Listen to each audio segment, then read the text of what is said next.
All right, so most of the morning we're at the sugar house boiling, getting some bottling done. My dad was on the evaporator.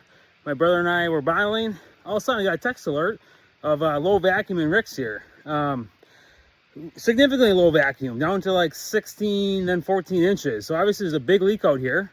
One, I got a text alert telling me that we had an issue. And then two, as you look at the map there, told me exactly where to go.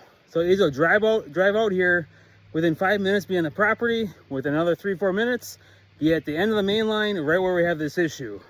And this is a little bit embarrassing to show you, but if we look here, the end of our main line, obviously it iced up, created pressure, and drew out the, pushed out this, the end here. So right here is the end, pushed it right out. And what's a little embarrassing is, yeah, we should definitely have a barb or a wire clamp on there. Not sure how we missed that, but I got the tools along here as well, right there.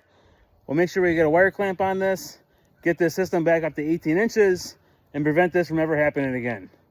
Just a quick showcase of the value of Sap Spy. One, told me I had an issue, sent me a text alert, told me I had an issue right away. And then two, I was able to walk right here to this mainline 3A. This had the lowest vacuum, so I knew right where to go. Get back up and running at 28 inches on this beautiful, absolutely beautiful Wisconsin day here. Hope everybody's have a great season.